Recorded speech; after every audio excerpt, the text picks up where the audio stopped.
Los despachos de abogados tienen mucho elemento de diplomacia y política. Es decir, no es una empresa corporativa como cualquiera. Entonces, los socios directores y los socios de la junta tienen que estar con los profesionales. Como se pongan en contra, ese profesional no tiene futuro. Hoy hemos hablado con Maricruz Taboada, socia de Lexington Consultants. Muchos la conoceréis por ser la fundadora de 2 publicaciones del sector, de Iberian Lawyer y de Latin American Lawyer. Nos ha contado si Madrid es realmente el hub entre Latinoamérica y Europa y si las grandes fusiones que se están produciendo ahora mismo entre despachos de abogados pueden impactar en firmas independientes, entre otras cosas. Maricruz, muchas gracias por aceptar esta invitación. Gracias. Te quería preguntar, ahora mismo se habla de que España es el hub entre Latinoamérica y Europa. ¿Tú realmente crees que es así? Creo que tú compartiste hace poco un reportaje, o sea, un informe que me parece muy interesante y decía, pues eso, ¿no? Que la inversión de proyectos en España y demás, y España estaba, creo que era el número 2 después de Estados Unidos, pero es que el número 3 era Londres. Entonces, claro, cuando tú piensas en hub, personalmente hay una serie de lugares que han sido tradicionalmente hubs, que son Nueva York, que son Londres, que es Singapur, y podemos incluso considerar Bruselas. ¿Por qué? Porque hay diversidad de firmas, no solo de una geografía, pero de muchas, porque hay una actividad y flujo de negocio transnacional que hace que tú puedas adquirir nuevos clientes y porque hay una serie de actividades que hacen que se interrelacionen entre las firmas y regionalmente puedan acceder a nuevos clientes. Yo tengo esperanza de que Madrid sea un hub.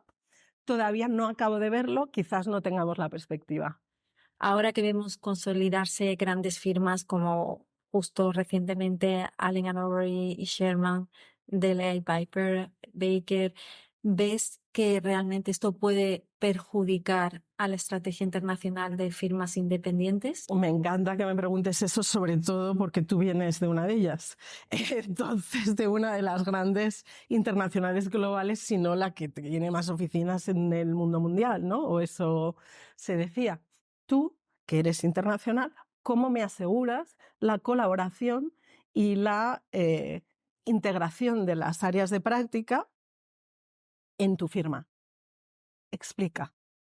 Ahí ya entras en modelo de negocio, entras en formas de remuneración, entras en motivación y entras en credenciales. Hemos visto, y aquí en España también, muchas firmas que van a una firma internacional y dicen aquí todos trabajamos juntos, demuéstralo. Entonces, como no lo están demostrando, entonces los clientes, digamos, ya no se lo creen tanto. Por tu experiencia, ¿cuáles dirías que son los aspectos que hay que mejorar en la relación cliente-abogado?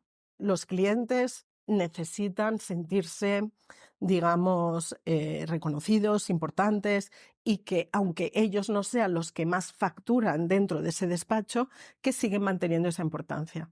Hoy en día se están mejorando un poco, digamos, la forma de gestionar la relación, se tienen más datos, hay una serie de elementos que funcionan un poco mejor en ciertos despachos, pero en otros sigue habiendo muchísimo reino de taifas, digamos que se prometen cosas al cliente que luego las entregables no son reales. Entonces eso hace que la falta de satisfacción pues vaya en incremento, ¿no? Recuerdo, ahora estoy trabajando con un abogado empresa que me dijo que de un día para el otro el despacho, aparte de que se fusionó con otro despacho más grande, y entonces de repente les multiplicaron los honorarios por 2, sin más, y les mandaron la factura. Entonces hay una cuestión que se llama relaciones, que eso sí o sí parece obvio, pero se tiene que cuidar y no se cuida. ¿Crees al hilo de esto que ha llegado el momento para cambiar la estructura empresarial de los despachos de abogados? ¿Veremos socios responsables de marketing, de desarrollo de negocio más a menudo, por ejemplo? Bueno, no es inusual, quiero decir... ¿Y hay algún ejemplo? Sí, sí. Menos, En España no, pero en Londres, por ejemplo, pues en muchos casos hay socios que son responsables de clientes y hacen un trabajo extraordinario. Entonces, se ha visto en muchas firmas y se ha visto con mucho éxito. Es verdad que el hecho de poder hacer eso significa que los clientes ya son clientes de la firma. Entonces tú puedes delegar la gestión, el trato y la relación con esos clientes a una persona que más o menos lo centralice. Entonces puede ser por sectores, puede ser por áreas de práctica, puede ser por lo que quieras, pero llega un momento en la carrera de algunos socios que optan, cuando a lo mejor están al final de su carrera, por dar ese paso y ya no ser, digamos, ya no hacer horas facturables, sino invertir en eso. Y tenemos, digamos, ejemplos de socios en esa función que han sido capaces de producir muchísimos millones de negocio, pero importantes. Entonces, eso es algo que tenemos que aprender en cuanto a estamos dispuestos o no estamos dispuestos, o los socios están dispuestos o no a poner, digamos, su mayor activo a manos de la firma. En España sigue costando mucho, mucho, mucho. En muchos casos no son tan colaboradores, ¿no? No hay esa cultura de compartir, ¿no? Y siguen viendo un poco que esta es mi cartera de clientes, no la voy a compartir. ¿Cuál es el miedo? El miedo es que yo no estoy aquí para siempre. El miedo es que si yo pongo mis activos en esta firma, los pierdo y yo pierdo estatus y valor. Yo lo entiendo, porque en realidad uno cree que sus clientes es, digamos, su estatus. Entonces, no es una respuesta sencilla y tampoco podemos juzgar a nadie. Hay que ponerse en su lugar y entonces ver de qué manera se les puede dar la confianza y el entorno seguro necesario como para que quieran hacerlo. Lo que solemos hacer es identificar a aquellos que tienen más posibilidades de hacerlo, que están más dispuestos o dispuestas a hacerlo, y crear grupos piloto para ver cómo va funcionando. Nosotros lo que solemos ver es que esto es un poco como un efecto dominó. Si hay grupos que funcionan bien, esperamos que los otros se añadan.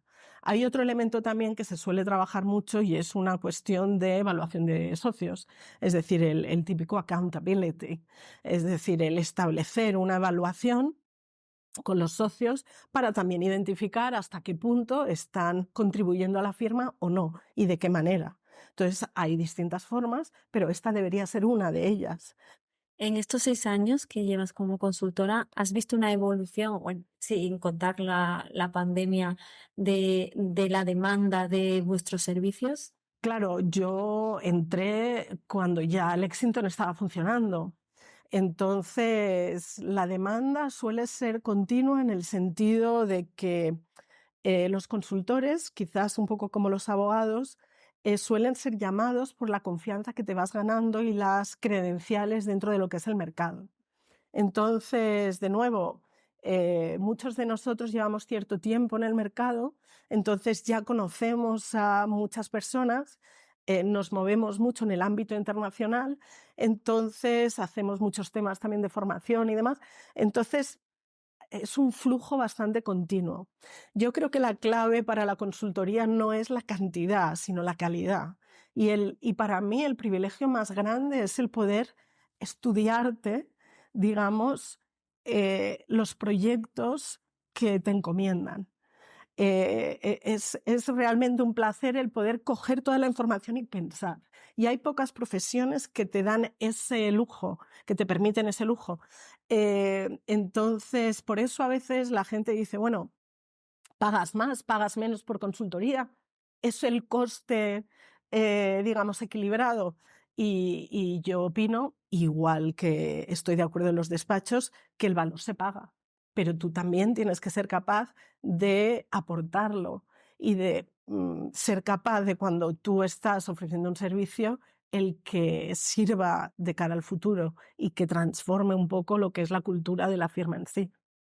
Qué bien. Gracias.